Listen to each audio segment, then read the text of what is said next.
Epilogue. The car ride was quiet, not heavy, just full. The kind of silence that hums with meaning rather than avoidance. Kate drove. River stared out the window, fingers laced with hers on the gear shift whenever she wasn't turning. He'd never been to this town before. Never walked the streets.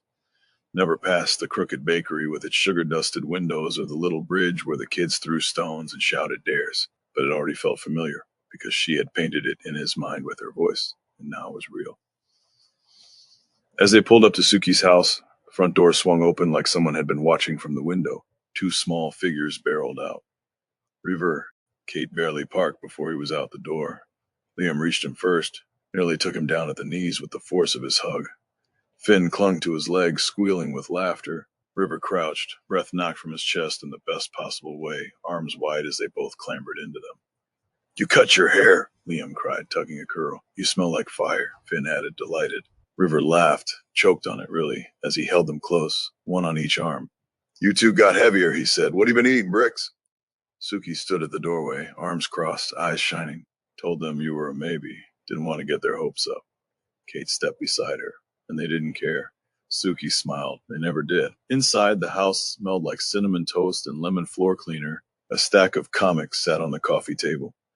Tiny shoes were kicked off at odd angles by the door. There was a drawing of a dragon on the fridge with the words to River scrawled in rainbow crayon.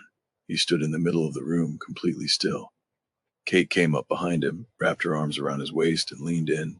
We don't need perfection, she whispered. Just this. River turned around, pulling her in close, forehead to hers. Home, he said, almost to himself.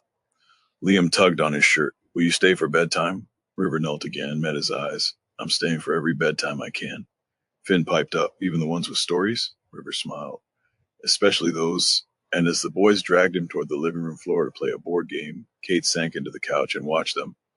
The man who had once only existed in the quiet corners of her memory, now laughing in the bright center of her living room. He wasn't the velvet mask here. He was River. He was in love. He was home. And he was finally hers. Author's note. To every single one of you who made it this far, thank you. The velvet mask wasn't just a story.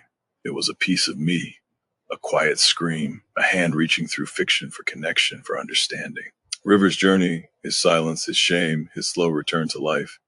It means more to me than I'll probably ever be able to put into words. But you showed up for it. You listened. You stayed. You let this broken, complex, beautiful man take up space. And in doing so, you reminded me why we tell stories at all.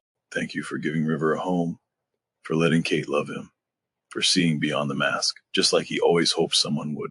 This book is my life's greatest work, and being able to read it to you has meant everything. But for now, I just want to say this. You matter.